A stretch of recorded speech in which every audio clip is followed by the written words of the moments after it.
ನಮ್ಮ ಮನೆ ನೋಡಿ ಬರ್ರಿ ಸರ್.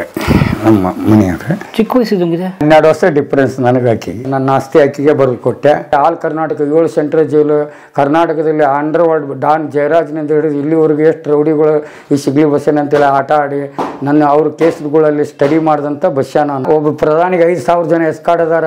ಒಂದು ಊರಾಗ ಸತ್ ಮೇಲೆ ಬಂದು ಪಂಚನಾಮ ಬರೀತಾರೆ, ಸತ್ ಹೆಣದ ಮೇಲೆ ಪರಿಹಾರ ಕೊಡ್ತಾರೆ, ಸತ್ ಹೆಣದ ಮೇಲೆ ತೀರ್ಪು ನೀಡ್ತಾರೆ. ಇದು ಒಂದು ಕಾನೂನು ವ್ಯವಸ್ಥೆನ. ನಾನು ಯಾವುದೇ ಒಂದು ಪ್ರಕರಣದಲ್ಲಿ ಸಿಗಲಿ ಅದರಲ್ಲಿ ಗೆಲ್ತೀನಿ ಅಂದ್ರೆ ಮಾತ್ರ ಹಿಡಿತೀನಿ. ಅದ್ರಲ್ಲಿ ಅನ್ಯಾಯ ಆಕೈತೆ ಅಂದರೆ ನಾನು ಹಿಡಿಯಂಗಿಲ್ಲ ಅಂತ ಬಸ್ಸೇರಿ. ಕಾನೂನಲ್ಲಿ 511 ಕ್ರಿಮಿನಲ್, 158 ಸಿವಿಲ್. ಆಡೋ ಮಕ್ಕಳಿಗೂ ಕೇಳೋ ಹಾಗೆ ಅಚ್ಚ ಕನ್ನಡದಲ್ಲಿ ನಾನು ನಿಮಗೆ ಪ್ರಶ್ನೆಗೆ ಉತ್ತರ ಕೊಡ್ತೀನಿ.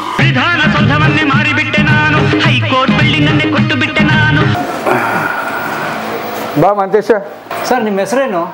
ಬಸವರಾಜ್ ಅಲಿಯಾಸ್ ಸಿಗ್ಲಿ ಬಸ್ಯ ಅಲಿಯಾಸ್ ಅಕ್ಬರ್ ಭಾಷೆ ರೀ. ತಂದೆ ನಿಂಗಪ್ಪ ಬೆಲಗಜ್ರಿ ಅಲಿಯಾಸ್ ಸಿಗ್ಲಿ ಬಸ್ಯ ಅಲಿಯಾಸ್ ಅಕ್ಬರ್ ಭಾಷಾ ಅಂತ ಕರೀತಾರೆ.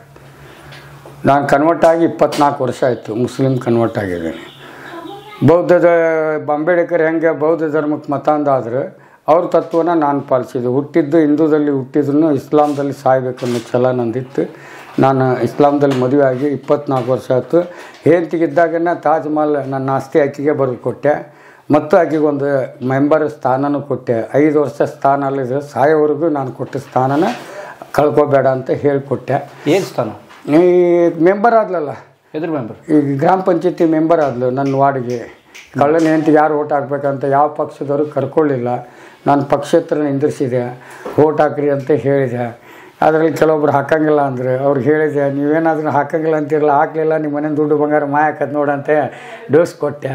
ಅಲ್ಲಿಂದ ಕೆಲವೊಬ್ರು ತಿಳ್ಕೊಂಡವ್ರು ಹಾಕಿದ್ರು. 2 ಓಟ್ನಲ್ಲಿ ನನ್ನ ಹೆಂಡತಿ ಗೆದ್ಲು. 58 ವರ್ಷ ದಾಖಲೆ ಮುರಿದ್ಲು. ಈಗ ಮೆಂಬರ್ ಅದಾಳೆ. ಇಡೀ ಊರಿಗೆ ಒಳ್ಳೆ ಹೆಸರು ಮಾಡ್ತಾಳೆ. ಅಕ್ಕಿದು ಶಿವಮೊಗ್ಗ ಜಿಲ್ಲಾ ಶಿಕಾರಿಪುರ ತಾಲೂಕು ಈಸೂರು ಗ್ರಾಮ.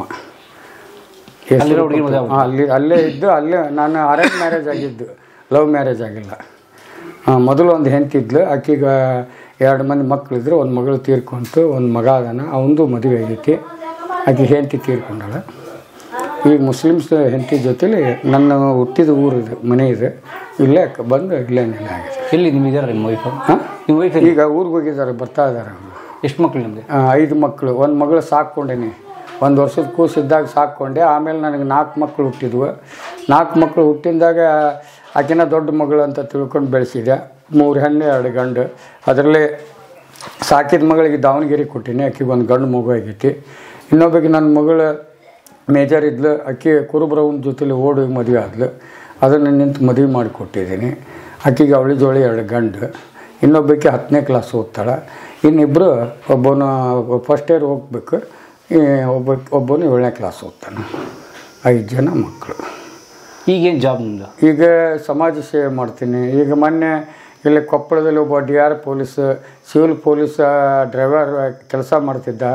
ಅಲ್ಲೇ ಇಲ್ಲಿ ರೋಣ ತಾಲೂಕು ಗದಗ ಜಿಲ್ಲಾ ಕರ್ಮುಡಿ ಅನ್ನೋಂಥ ಗ್ರಾಮದೊಳಗೆ ಒಂದು ಮಹಿಳೆ ಹೊಲದಲ್ಲಿ ಒಂದು 20 ಎಕರೆ ಜಮೀನು ಮಾಡಿಕೊಂಡು ಕುರಿ ಸಾಕ್ಕೊಂಡಿದ್ದಂಥ ಮಹಿಳೆ ಅಕ್ಕನ ಮಗ ಪೊಲೀಸ್ ಅವನಿಕೆ ಅಂತೇಳಿ MRC 12 ಲಕ್ಷ ರೂಪಾಯಿ ದುಡ್ಡು ತನ್ನ ಅಕೌಂಟ್ನಿಂದ ಆ ಎಮ್ಮನ ಅಕೌಂಟು ಆಕೆ ಮಕ್ಕಳ ಅಕೌಂಟ್ನಿಂದ 12 ಲಕ್ಷ ರೂಪಾಯಿ ದುಡ್ಡು ಹಾಕ್ಕೊಂಡಿದ್ದಾಗ ಅವನು ಪದೇ ಪದೇ ಕೇಳಕ್ಕೆ ಹೋದಾಗೆಲ್ಲ ಹಿಂಸೆ ಕೊಡಕತ್ತಿದ್ದ, ನೀ ಕೊಟ್ಟಿಯಲ್ಲ ಹಂಗಿಂಗೆ ಅಂತ. ಆ ಎಮ್ಮ ಬಂದು ನನಗೆ ದಾಖಲೆ ಸಮೇತ ತೋರಿಸಿದ್ಲು.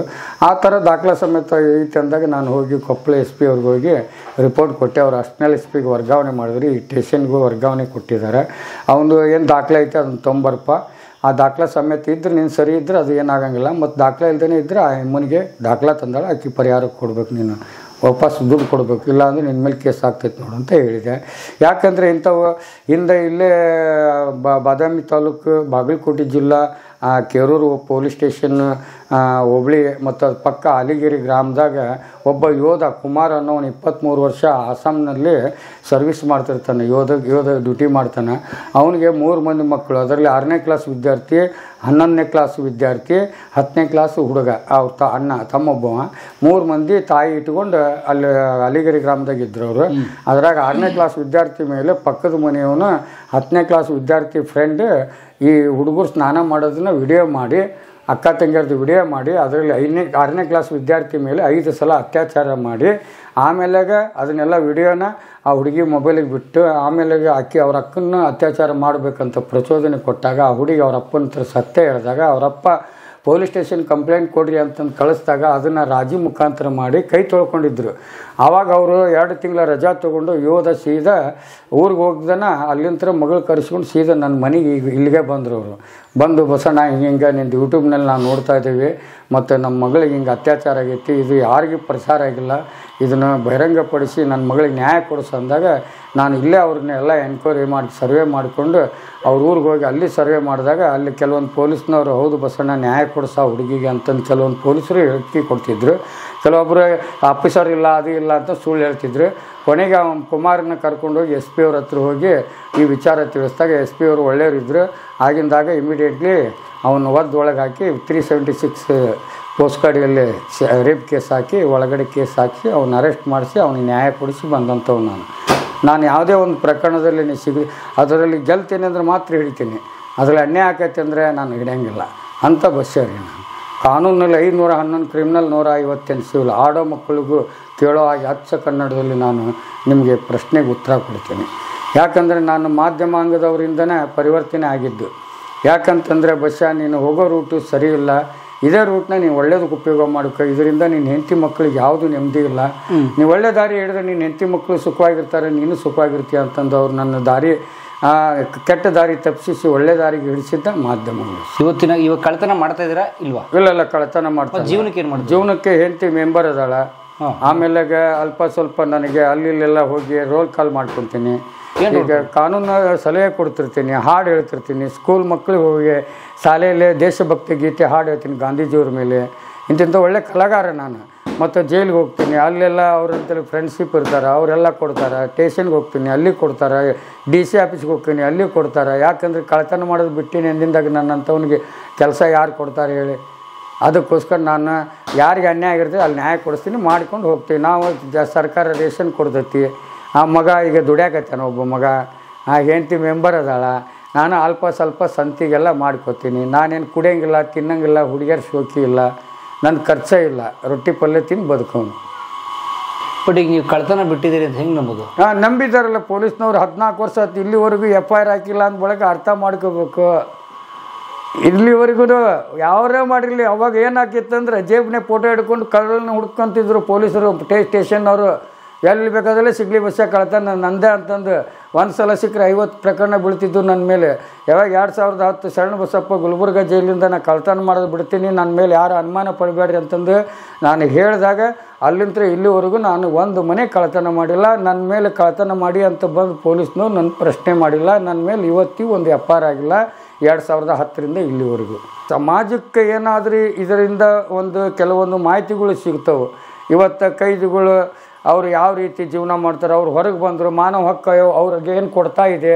ಈಗ ನಾನು ಜೈಲಿಂದ ಹೊರಗೆ ಬಂದೆ, ನನಗೆ ಎಲ್ಲ ನಾನು ಕಳ್ಕೊಂಬಿಟ್ಟಿರ್ತೀನಿ. 33 ವರ್ಷ ಆಸ್ತಿ ಪಾಸ್ತಿ ಎಲ್ಲ ಕೋರ್ಟ್ ಕಚೇರಿಗೆ ಅಲ್ಲದು.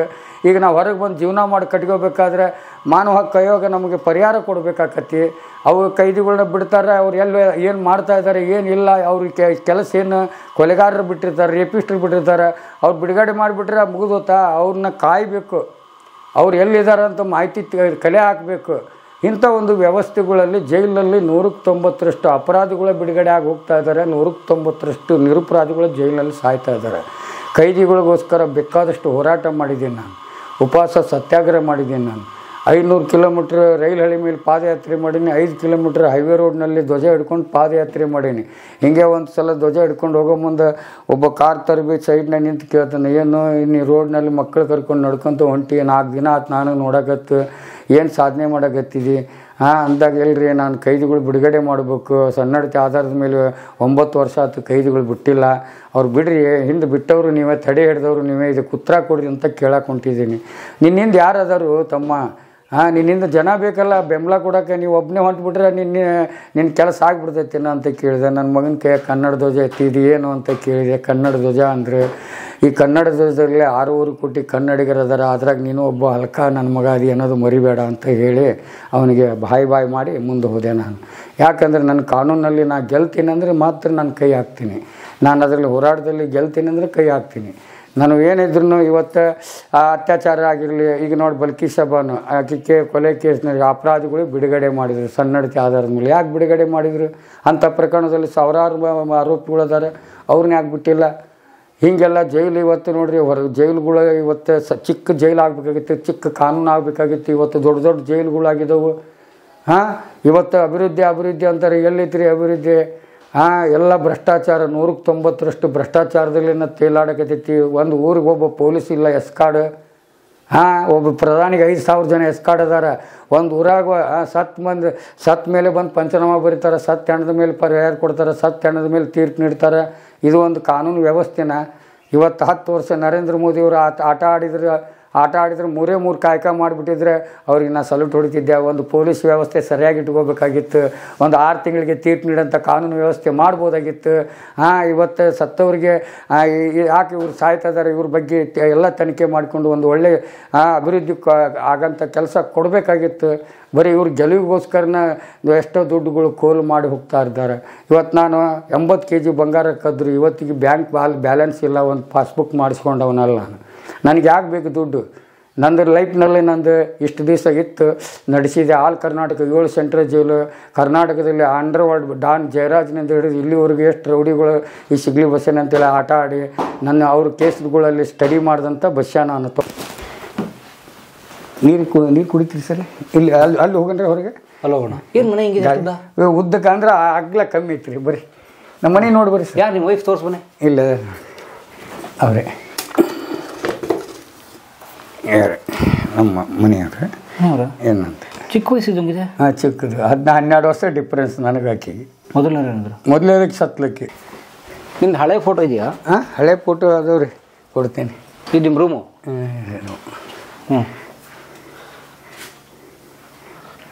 ಎಷ್ಟೆಷ್ಟ ಬಂದಾವ ನಮಗೆ. ಇದು ದೇವಸ್ಥಾನದ ಇಷ್ಟು, ಇದು ಒಂದಿಷ್ಟು ಊಟಕ್ಕೆ ಕುಂದ್ರಕ್ಕೆ, ಶೀಟ್ ಮನೆ, ಸ್ನಾನ ಮಾಡೋ ರೂಮು, ಇವೆಲ್ಲ ಮಕ್ಕಳು ತೊಳೋದೆಲ್ಲ, ಇದು ಕಿಚನ್ ರೂಮು, ಇದು ನೀರಿನ ಹೌದು, ವಾಷಿಂಗ್ ಮಿಷಿನ್. ಇನ್ನು 80 ಅಡಿ ಹಿತ್ಲ ಇದೆ. ಇದು ಮಿತ್ಲು ಪೂರ್ತಿ 80 ಅಡಿ ಇದೆ. ಆ ಕಡೆ ಎಲ್ಲ ಹೂವಿನ ಗಿಡ. ಓಕೆ ಓಕೆ, ತಂದು ಕೊಡ್ರಿ.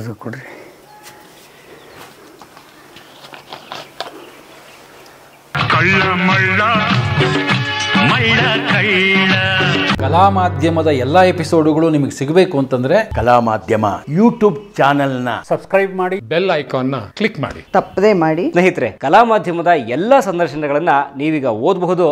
www.kalamadhyama.com ಈ ವೆಬ್ಸೈಟ್ಗೆ ವಿಸಿಟ್ ಮಾಡಿ ಇಂಟರ್ವ್ಯೂಗಳನ್ನು ಓದಿ. ಓದುವ ಸಂಸ್ಕೃತಿ ಹೆಚ್ಚಾಗಲಿ. ಧನ್ಯವಾದ.